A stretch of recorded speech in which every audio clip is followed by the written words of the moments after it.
So if you're a teacher and you see a white boy call a black boy the N word, and he do a double cartwheel kick to his head, are you telling me that that Other was kid, she said somebody hit her in that video. no? I'm just saying. Oh, are you adding on some Ah, scenario? Okay, go ahead. I'll play along. If you see the kid kick the other kid's ass for calling the N word, are you gonna say? Are you gonna say? What are you gonna say? You well deserved it, or you gonna send a kid to the principal's office? Yeah, he would be disciplined. Because guess what? Not every kid was born to fight. You know, that kid is in a vulnerable situation. Not every kid is born is a fighter. They're just not. And we know it because you're always at the bottom of the pile when the fight is like, not everybody's a fighter. So I'm going to have to step in, especially if it's a little kid. And we're going to have to discipline this kid. This kid cannot be here. There will be action that has to be taken because that's just not right. This kid needs to learn that you don't put your hands on somebody else as the adult in the situation. Now, let's talk about if it were my kid. I'm just playing, no. But I would hope that will take care. Hold on. So if it was your kid, it'd be different. I'm with Bruiser on this one because I don't care what age it is. Like the hard R is not people not just walking around slanging that around. You know what I mean? So this isn't a life expectation. Well, it's just worse. No, it's not. No, it's not a racial slur with so much history behind it. As a matter of fact, what did you do or say back to them? Because what you say to me next is going to be very either disappointing, I'm going to be proud and have your back, or it's going to be some kind of a problem. That's just because they learned it from somebody. It's a habit. If it just rolls off the tongue like that for me. So, man, no. No, we're not doing that. It happened to my daughter, and I didn't even have to train her off top. She just started wailing on the kid. So I mean, that was just something I had to deal with. And she was 5th grade. You know, she already knew that was wrong. So yeah, I don't think it matters. I think we need to stop sugarcoating shit for the internet and tell the truth because. That's why anti-Semitism gets more cancellation than somebody just outright calling us hard R's. When in reality, it's the same thing. It is when you think about death, and I'm not anti-Semitic. What I'm saying is the reason why nobody takes it seriously is because we're constantly, it's just a word. It's just a word. And they've convinced us, like with the teacup on Get Out, that it's just a word. And no, it's not. Hit them in their mouth. I don't care what nobody say. You're not doing that. We're not bringing back the 1600s. You better take that shit where you got it from. And tell them that my parents are behind me because that's who taught me, since that's who teaching you. That's how I feel about it. All right, hold tight, Ruth. Let me play a little bit more of this clip and let me get Ruth in there, Shan. He's like, so what are we here for? And she's like, well, she corrects me in front of the class. And these 3 black people are like, here we go with this racist bullshit, because that's really what it is. We're in Florida in the 80s and the 90s. And but let me ask you this. Okay. Do you think she would have felt equally as offended if a white kid, because I'm assuming this teacher was white, right? Mm-hmm. If a white child would have corrected her, I think most teachers would feel some type of way if a child corrects them. That's not for me to surmise. I'm just saying that my experience was this lady giving wrong information. Yeah. And I'm allowed to correct her. Now, this is the same lady who tried to accuse me of stealing.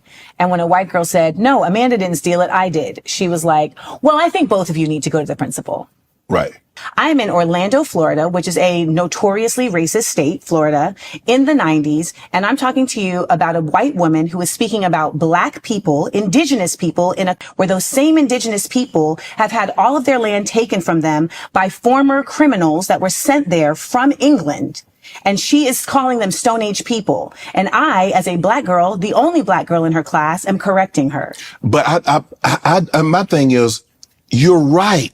she possibly misspoke or she didn't I know. guess my question to you is, why do you even feel compelled at this juncture in this interview? Why would you even feel compelled to try to Because I don't defend want, her? because I'm not defending, but my thing is that what I'm trying to say, most adults, when kids correct them or speak, feel some type of way. This is not unique to a black, white, or white, black. Okay. That's all I'm saying. Okay. I'm sorry that you took it that way. But I remember when I was growing up, my grandparents and parents said, hey, kids, stay in your place. Adults are speaking. That's all. Maybe that didn't happen where you were from in Orlando, but where I grew up when I grew up, kids did not correct adults. So I apologize if you thought it came off as combative. No problem. All right, go ahead, Ruth. Crazy. We're gonna get back to that. When I say it's just words, of course I'm going to be upset. I'm going to tell the teacher, but I feel like we as black people, we got to stop letting white people have so much power. Like, just because a white person says something, now all of a sudden we got to fight them. So you want me to tell my feminine girl in high school, a boy called you the N-word, go fight him. There's nothing she really can do. They're hearing the black boys and girls calling they call each other the N-word. They literally, not to tell a secret, they got a group with the N-word in it.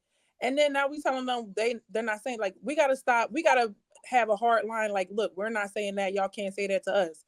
Until then, it's everybody got to handle it the way they want to handle it.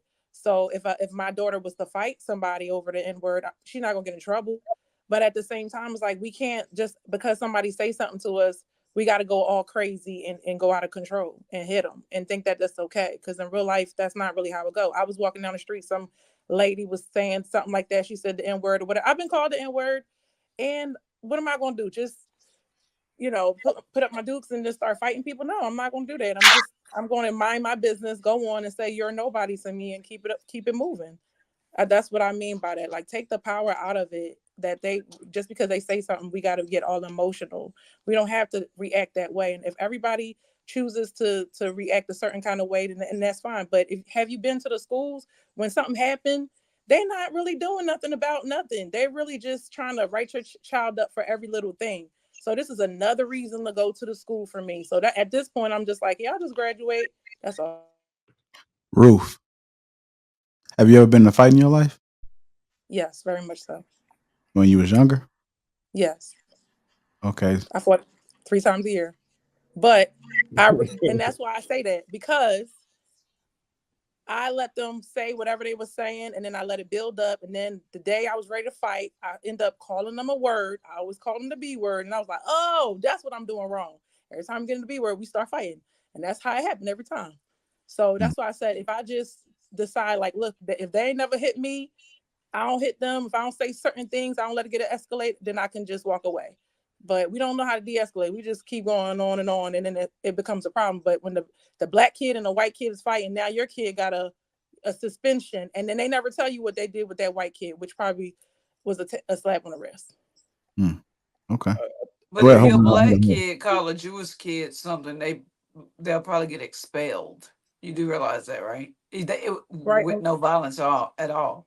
So my thing about it is, we have to react in some kind of way, so they'll know that we're offended, because it's too easy for people to get away with calling us names than any other race in the world. It's just okay. We supposed to put our head down and keep going. I'm not minding it, but it's all good though. Call them a name, that's fine. But I don't. It's to teach the girls to fight and all that. Like, if there was maybe a boy, go ahead, knock yourself out. But if it's a girl and she's not a fighter, I'm not going to tell her to fight somebody because they call them the N-word. Just not. I believe the more noble thing to do for any parent whose child comes home to say that this white kid called me the N-word with dragging the R is to get firearm training and become a teacher at that school. Let me get Shannon in there. Go ahead, Shan. Okay, because it's going everywhere. Okay, so I believe that you should definitely stand up for yourself, even at the 8 years of age. But you should do it in a proper fashion, right? You should kindly state what what is going on. As far as her experience, you gotta remember if you were talking about 88, that's only 20 years from 68, right? So let me just give you an idea what that looks like. I've been teaching for 21 years. So a person like me would have been teaching in the 60s going into the 80s if I were a teacher. Does that make sense? So these are some of the same teachers who were there during the Southern segregation, so that mind frame is still kind of there. You don't change overnight. It takes a minute, okay? So I think we're thinking about this time. We have to put ourselves back in the past. And I know this for a fact because it happened to me. I'm from Alabama. I had that one teacher who, she just would say some things and you were like, but I was taught, just like he said, you never question a teacher, you can't handle yourself a certain type of way. But my adult self wish I would have just in a nice way, just been like, hey, because like she said, you don't know how that makes the person feel. I'll never be able to go back and say what I could have all these woulda, coulda, shouldas in my mind, but I just took it every day because we didn't have blocks. We had it every day. That class period, it was just jabs. And that's not fair to the kid. And if you're 8, imagine an 8-year-old. If your kid is being treated like this every single day or whatever the situation is, and it could be a learning experience. These kids may have been able to get away with this. Hey, why not sit down? Let's have a powwow. This is what we don't do. This is what we do. And I would hope that would happen. And the kid, the parents would get involved. And the parents, instead of doing Bruiser said, the right thing to do is to volunteer at the kids' school to become more involved. They start to know who you are. You get to know all the things that are going on in the school. And then you'll have a little bit of input because they know who you are because you're in the school, quite often. So I know that was a lot, but putting a kid in some type of combatives class also helps. So whenever the slur is said, you don't want to fight. So you never fight it you never put yourself in the wrong. You can correct it in the right type of way. You have to learn how to diffuse things in the right type of way. You can get your point across without fighting. So if you're a teacher and you see a white boy call a black boy the N-word, and he do a double cartwheel kick to his head, are you telling me that other kid? She said somebody hit her in that video? No, I'm just saying. Oh, you adding on? Okay, go ahead. I'll play along. If you see the kid kick the other kid's ass for calling the N-word, are you gonna say? What are you gonna say? You well deserved it, or you gonna send a kid to the principal's office? Yeah, he would be disciplined. Because guess what? Not every kid was born to fight. That kid is in a vulnerable situation. Not every kid is born is a fighter. They're just not. And we know it because you're always at the bottom of the pile when the fight is like, not everybody's a fighter. So I'm going to have to step in, especially if it's a little kid. And we're going to have to discipline this kid. This kid cannot be here. There will be action that has to be taken because that's just not right. This kid needs to learn that you don't put your hands on somebody else as the adult in the situation. Now, let's talk about if it were my kid. I'm just playing, no. But I would hope that we'll take care. Hold on. So if it was your kid, it'd be different. I think that it's imperative that they do stand up for themselves. That's definitely not what I'm saying. You should absolutely stand up for yourself, but the way that you go about it matters. We was talking about this on King's Talk of people crashing out. Is that something that's worth crashing out about? That's debatable. That before you can get a charge on your record, absolutely. You said we're talking about the situation that she said is that the original situation. Are we talking about the ones that y'all created in the conversation? I mean, the original situation. The only thing that she could do, and the only thing that anybody can do in that moment is to react by either violence or report it. You know what I'm saying? Those are the only two decisions that you can make in that situation. Now, again, what it is that you do in that moment matters tremendously because it's going to affect you in whatever type of way. If you do fight him and you punch him, he fall backwards, hit his head, goes into a coma. You know what I'm saying? Now it's a whole nother thing that you could have just walked away from. You know what I'm saying? Yeah, I get it. The N-word is it has so much power behind it and influence and all that other stuff. But okay, if you don't put your hands on me, then hey, you can call me a nigga all you want to. That's as a grown man, I don't know about the other fellas on this panel, but I've never had a white man call me a nigga. I had a 12-year-old Not call in person. me. Only So online. me and my wife was driving back from Wrigleyville one day, and I was sitting in the passenger seat because I was real tired. This dude came across the street and slapped her car, and because you pull it past the line a little bit, like you're supposed to stop at the line. She had pulled over the line a little bit, slapped her car, and was like, "Watch it, nigger." And then they pulled off, I'm sure. No, I hopped out the car and beat the brakes off that man into the fire hydrant. Like, So can I say something? That may make you feel good, but y'all not gonna like what I gotta say. She's a little girl. Hold on. You said that, remember that? Huh? it's like you said that made you feel good, his story?